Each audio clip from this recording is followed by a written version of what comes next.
السلام علیکم، welcome to my channel invisible colour. سالوں بعد اس کی کال آئی میرے پاس، اور وہ بھی رات کے 3:30 بجے۔ میں نیند میں تھا تو کال کو ریسیو نہیں کیا۔ تھوڑی دیر بعد پھر سے کال آئی، پھر میں نے فون اٹھا لیا، شاید کوئی امپورٹنٹ کال ہوگی، اور ہلو بولا۔ سامنے سے آواز آئی ہلو۔ اچانک سے میں بستر سے اٹھ گیا، کیونکہ وہ آواز کچھ جانی پہچانی سی لگی۔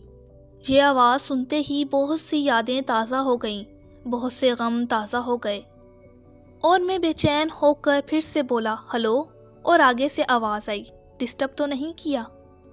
مجھے جواب دیتے ہوئے بھی گھبراہٹ سی ہو رہی تھی کہ ہاں بولوں یا نہ، کچھ سمجھ نہیں آ رہا تھا۔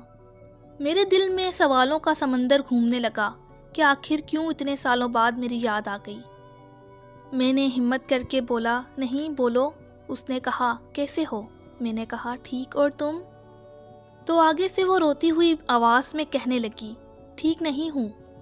اب میں اور بھی کنفیوز ہونے لگا کہ یہ کیا ہو رہا ہے۔ اتنے سالوں بعد رات کو کال آتی ہے، وہ بھی روتے ہوئے۔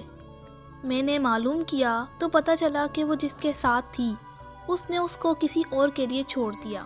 وہ جیسے جیسے بتا رہی تھی کہ اس نے اس کو روکنے کے لیے کتنی منتیں کی، کتنا گڑ گڑائی تھی، اسی طرح میں بھی کبھی گڑ گڑایا تھا اس کے سامنے۔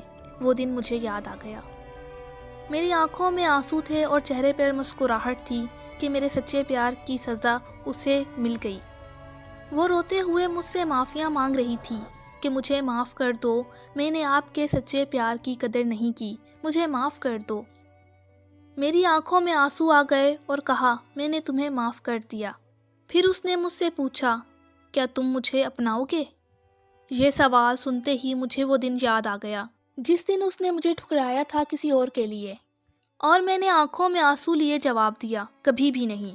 اگر آپ لوگ میری جگہ ہوتے تو کیا کرتے؟ کمنٹ باکس میں ضرور آنسر دیں۔ Thank you.